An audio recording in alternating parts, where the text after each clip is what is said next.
नमस्कार। YouTube के channel में आप सभी का स्वागत है। आज हम इस वीडियो में परिगत वर्त की रचना किस प्रकार से की जाती है इसके बारे में अध्ययन करेंगे। परिगत वर्त की रचना।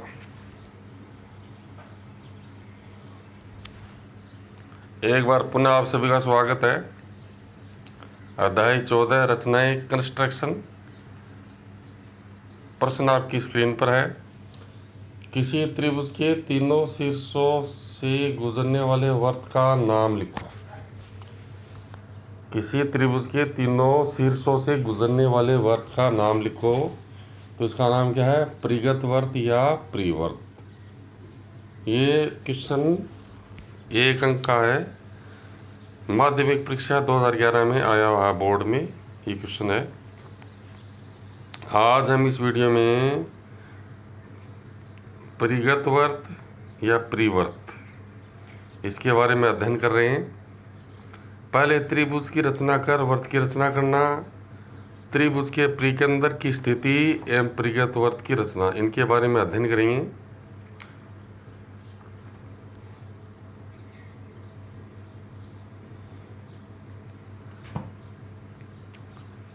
प्रश्न है, त्रिभुज ABC की रचना कीजिए जबकि AB बराबर 5.5 सेमी, BC बराबर 6 सेमी और AC बराबर 6.5 सेमी हो।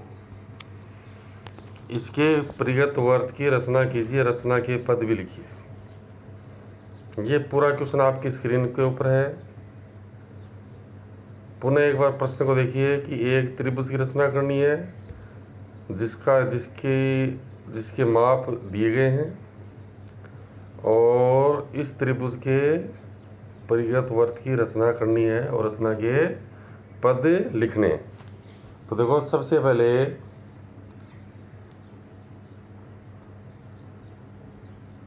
AB बराबर देखो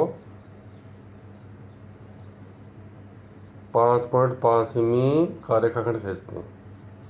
ये देखिए, स्केल की सहायता से 5.5 सेमी का रेखाखंड खींचा है। ठीक है। इसके बाद देखो बिंदु B से 4 BC बराबर कितना कटा है? 6 सेमी। ठीक है।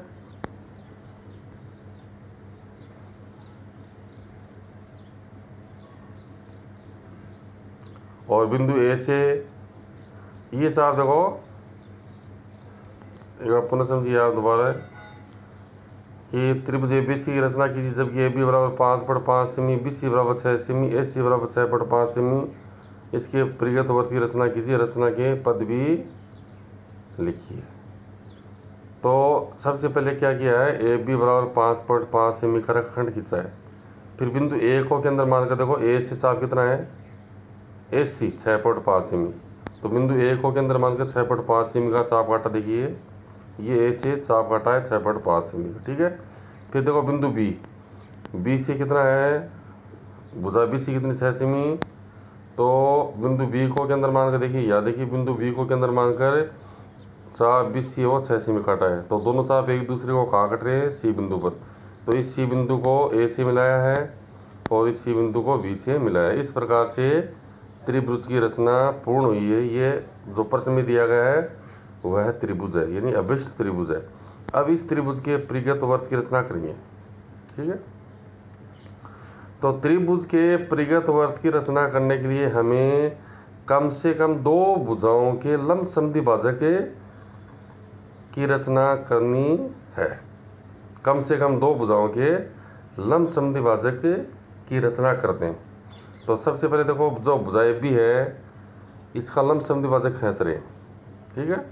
तो भुजा AB का लंब समद्विभाजक की रचना किस प्रकार से करेंगे कि ये जो भुजा AB है उसके आधे से अधिक चाप खोलकर AB के दोनों तरफ चाप काटें।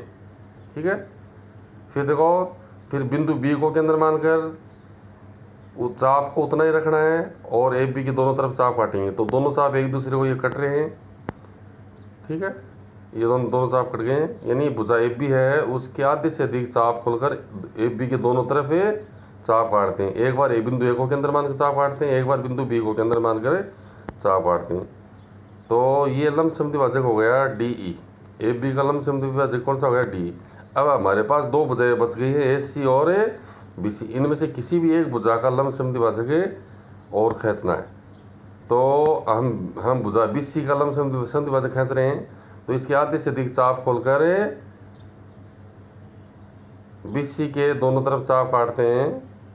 एक बार बिंदु बी को केंद्र मानकर चाप काटते हैं, एक बार सी को केंद्र मानकर चाप काटते हैं। पहले हम बिंदु बी को केंद्र मानकर बी सी के दोनों तरफ चाप काटें। अब देखो यहाँ देखो, बिंदु सी को केंद्र मानकर बी सी के दोनों तरफ चाप काटे हैं। ये दोनों चाप एक दूसरे को काट रहे हैं एफ और जी पर। तो भुजा बी सी का लंब समद्विभाजक कौन सा हो गया? F G. अब ये दोनों तो लंब समद्विभाजक है, ये दोनों एक दूसरे को बिंदु पी पर काट रहे हैं, एक दूसरे को बिंदु पी पर काट रहे हैं। तो ये जो बिंदु पी है वो इस त्रिभुज का परिकेंद्र, यानी बिंदु पी है वो त्रिभुज के शीर्ष ए बी सी से समान दूरी पर है। अब क्या करेंगे कि ये जो पी बिंदु है वो ए से बी से सी से समान दूरी पर है, तो हम इसमें या तो पी ए त्रिज्या ले लेंगे या पी बी या पी सी। और पी को केंद्र मानकर जो वर्त बनाते हैं वह वर्त त्रिभुज के तीनों शीर्षों से गुजरता है। ठीक है, ये देखो इन तीनों पी बिंदु पी को केंद्र माना है और ये वर्त बनाया है, तो ये क्या है? परिवर्त है। तो देखो सबसे पहले ये जो शुरू में जो प्रश्न था छोटा क्वेश्चन, उसको देखिए आपको नए। किसी त्रिभुज के तीनों शीर्षों से गुजरने वाले वर्त का नाम लिखो। तो इसका नाम क्या है? परिवर्त या परिगत वर्त। तो एक बार पुनः देखिए इस प्रश्न को कि पहले हमने क्या किया है। देखो ये भी खींचा है, फिर ए से चाप काटा है, फिर इधर ए से चाप काटा ए सी 6.5, बी से चाप काटा बी सी 6 सेमी, फिर देखो बिंदु सी को दोनों से ए से बी से मिलाया है। अब देखो यहाँ ए बी का लंब समद्विभाजक खींच रहे हैं, ये ए बी का लंब समद्विभाजक खींचा है और इस ए बी का लंब समद्विभाजक कौन सा? डी। इसी प्रकार से एक भुजा बी सी का लंब समद्विभाजक खींचा है, ये देखिए आप इसको, ये कौन सा है? F G. ठीक है, दोनों लंब समद्विभाजक कहाँ काट रहे हैं? बिंदु पी पर काट रहे हैं। बिंदु पी को केंद्र मानकर देखो वर्त बनाते हैं, तो ये वर्त त्रिभुज के तीनों शीर्षों से गुजरता है और इसका क्या नाम है? परिगत वर्त। अब इसको देखो आप पूरा क्वेश्चन देखिए, ये क्वेश्चन आपकी स्क्रीन पर है। पी से ए तक ये परिगत वर्त की त्रिज्या है, इसको हम नाप कर लिख सकते हैं। देखो लिखा है पी परिकेंद्र, पी ए बराबर पी बी बराबर पी सी। ठीक है, अब इसमें रचना और लिखेंगे। ठीक है, तो देखो रचना जिस प्रकार से हमने परिगत वर्त बनाया है उसी प्रकार से रचना लिखेंगे। ए बी बराबर 5.5 सेमी का रेखाखंड खींचते हैं। बिंदु ए को केंद्र मानकर 6.5 सेमी का चाप काटते हैं। बिंदु बी को केंद्र मानकर 6 सेमी का चाप काटते हैं। दोनों चाप एक दूसरे को सी पर प्रतिष्ठित करते हैं। अब बिंदु सी को बिंदु ए से मिलाते हैं, बिंदु सी को बी से मिलाते हैं। ए बी सी अभिष्ट त्रिभुज। अब देखिए नंबर 2 देखिए आप, इसमें त्रिभुज ए बी सी की भुजा ए बी का लंब समद्विभाजक डी खींचते हैं। देखो ये जो भुजा ए बी है इसका लंब समद्विभाजक कौन सा खींचा है? डी। और बी सी का लंब समद्विभाजक कौन सा खींचा है? F G. तो ये तो यहाँ पर भी ये लिखा देखो कि त्रिभुज ए बी सी की भुजा ए बी का लंब समद्विभाजक डी खींचते हैं तथा भुजा बी सी का लंब समद्विभाजक एफ जी खींचते हैं। दोनों लंब समद्विभाजक एक दूसरे को बिंदु पी पर प्रतिच्छेदित करते हैं। बिंदु पी को केंद्र मानकर त्रिभुज के शीर्ष में से किसी एक शीर्ष की परिकेंद्र से दूरी को त्रिज्या लेकर वर्त की रचना करते हैं। यानी जो त्रिज्या पी ए या पी बी या पी सी है उसमें से कोई भी एक त्रिज्या लेकर वर्त की रचना करते हैं और ये वर्त कौन सा वर्त है? परिगत वर्त है। अब इसमें देखो परिगत वर्त की त्रिज्या देखो पी ए बराबर पी बी बराबर पी सी, इसको हम नाप कर लिख सकते हैं। ठीक है, तो देखो इसमें खास चीज़ और है कि ये जो त्रिभुज था वो कैसा त्रिभुज था, न्यून कोण त्रिभुज था, यानी इसके जो इसका प्रत्येक कोण है वो न्यून कोण है। तो यदि न्यून कोण त्रिभुज है तो उसमें जो परिकेंद्र है वो वर्त के त्रिभुज के अंदर स्थित होता है। दोबारा समझिए इसको कि यदि त्रिभुज न्यून कोण त्रिभुज है तो उसका जो परिकेंद्र है वो त्रिभुज के अंदर स्थित होता है। ठीक है। दूसरा देखिए आप इसमें देखो, त्रिभुज ABC एक न्यून कोण त्रिभुज है जिसका परिकेंद्र त्रिभुज के अंदर स्थित है, ये हमें याद रखना है। त्रिभुज ABC यदि अधिक कोण त्रिभुज हो तो परिकेंद्र त्रिभुज के बाहर स्थित होता है। ठीक है। तो इसको देखिए आप, त्रिभुज ABC मान लीजिए अधिक कोण त्रिभुज है तो उसका जो परिकेंद्र है वो कहाँ होगा, त्रिभुज के बाहर स्थित होगा। अभी देखते हैं इस प्रश्न को। इसको देखिए, एक प्रश्न है कि त्रिभुज ABC AB बराबर 6 सेमी, कोण B बराबर 120 डिग्री, BC बराबर 7 सेमी, इस त्रिभुज के परिगत वर्त की रचना कीजिए। देखो ABC, इसमें देखो AB बराबर 6 सेमी है, BC बराबर 7 सेमी, कोण B बराबर 120। देखो सबसे पहले क्या किया, AB बराबर 6 सेमी का रेखाखंड खींचते हैं। B पर कितना कोण बनाया, 120 डिग्री का कोण, और चाप BC कितना घटा है, 7 सेमी, फिर A को C से मिलाया है। ठीक है। अब देखो इसमें ये देखो, फिर उसके बाद क्या किया है कि AB का लंब समद्विभाजक खींचा है DE। ठीक है। और फिर इधर BC का लंब समद्विभाजक खींचा है ये। ठीक है। दोनों लंब समद्विभाजक ये यहाँ कहाँ काट रहे हैं, P पर। तो ये जो P बिंदु कहाँ है वो त्रिभुज के बाहर स्थित है। तो देखो बिंदु P को केंद्र मानकर वर्त बनाया है, ये तीनों शीर्षों से गुजर रहा है। ठीक है। और इसकी त्रिज्या कौन सी होगी, PA और PB और PC। ठीक है। देखो परिकेंद्र क्या लिखा है, P। तो इस प्रकार से हम देखते हैं कि यदि त्रिभुज एक अधिक कोण त्रिभुज है तो उसका परिकेंद्र त्रिभुज के बाहर स्थित होता है। ठीक है। अब देखो एक प्रश्न इस प्रकार से पूछा जा सकता है, ये बिंदु पथ का क्वेश्चन है कि त्रिभुज, देखिए त्रिभुज ABC में बिंदु ABC से समदूर बिंदुओं का बिंदु पथ लिखो। इस प्रकार का प्रश्न बिंदु पथ का जो अध्याय है उसमें पूछा जा सकता है। तो त्रिभुज ABC में किन्हीं 2 या 3 भुजाओं के लंब समद्विभाजकों का संगम बिंदु परिकेंद्र त्रिभुज के तीनों शीर्ष बिंदुओं से समदूरस्थ है। अगला क्वेश्चन देखिए आप इसमें,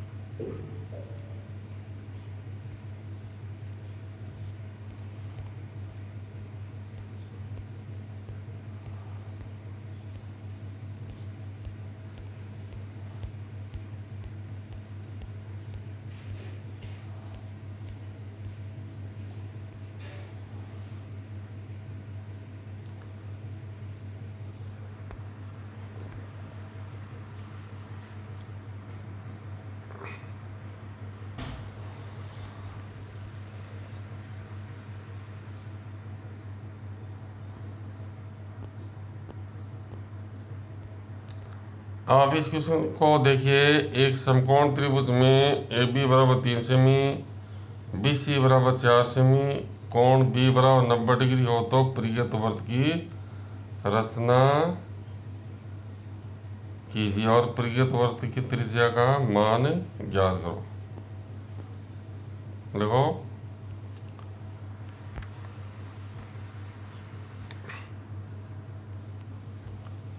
AB बराबर कितनी है, इसमें देखो BC बराबर 4 सेमी, ये कच्चा चित्र है। ये देखो त्रिभुज कि पहले सबसे पहले BC बराबर कितनी खींची है, 4 सेमी। फिर देखो इस A के ऊपर कोण बनाया 90 डिग्री, B पर 90 डिग्री। फिर B से चाप कटा है, BA बराबर 3 सेमी, A को किससे मिलाया, C से। ये समकोण त्रिभुज ABC है। अब देखो इसमें भुजा BC का लंब समद्विभाजक खींचते हैं। फिर देखो इसमें भुजा AB का लंब समद्विभाजक खींचते हैं। दोनों लंब समद्विभाजक एक दूसरे को बिंदु P पर प्रतिच्छेदित करते हैं। ये बिंदु P कहाँ स्थित है? कर्ण पर स्थित है, ठीक है। और दूसरी बात, ये जो बिंदु P है वो कर्ण पर स्थित है और त्रिभुज के तीनों शीर्षों से समान दूरी पर है। तो इसमें देखो PA बराबर किसकी है? PC की, और P बराबर PB।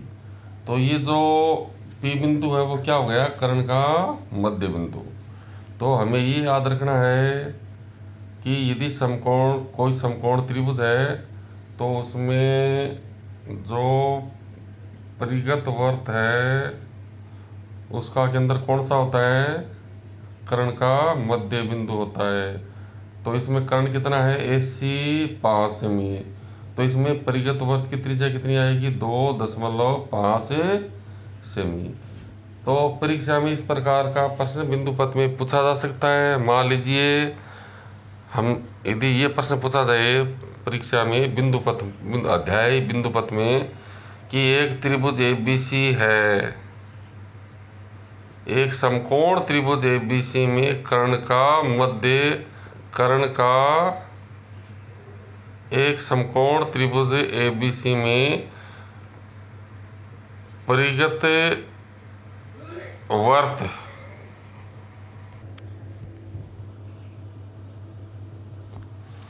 एक बार पुनः समझिए कि ये एक समकोण त्रिभुज है ABC, इसमें जो कर्ण का मध्य बिंदु है वो त्रिभुज के तीनों शीर्षों से समान दूरी पर स्थित है। पहली बात, यदि परीक्षा में बिंदु पथ, अध्याय बिंदु पथ में इस प्रकार का प्रश्न पूछा जा सकता है कि एक समकोण त्रिभुज ABC में तीनों शीर्षों से समान दूरी पर रहने वाले बिंदुओं का बिंदु पथ लिखिए। तो हमें उत्तर में क्या लिखना पड़ेगा? अभिष्ट बिंदु पथ बिंदु P जो कर्ण का मध्य बिंदु है, या हम इतना भी लिख सकते हैं कि अभिष्ट बिंदु पथ कर्ण का मध्य बिंदु P होगा। अब इसमें एक चीज़ और देखिए कि ये समकोण त्रिभुज है, इसमें परिगत वर्त की त्रिज्या कितनी है? AP या PA बराबर PB बराबर PC। इसको नापने पर भी कितना आएगा? 2.5 सेमी, ठीक है। यदि हम गणना द्वारा जांच करें, ठीक है, देखिए यहाँ आप इसको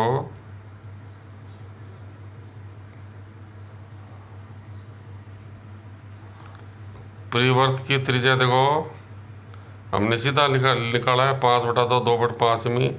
ये त्रिभुज ABC समकोण त्रिभुज है, इसमें कर्ण ज्ञात करेंगे AC पर देखो BC का स्क्वायर प्लस AB का स्क्वायर, इसका वर्गमूल। BC का मान 4 का स्क्वायर प्लस 3 का स्क्वायर, 4 का स्क्वायर 16, 3 का स्क्वायर 9, 16 9 25, 25 का वर्गमूल कितना आ गया? 5, ठीक है। तो कर्ण का मध्य बिंदु है P, तो परिवर्त की त्रिज्या कितनी हो गई? 2.5 सेमी।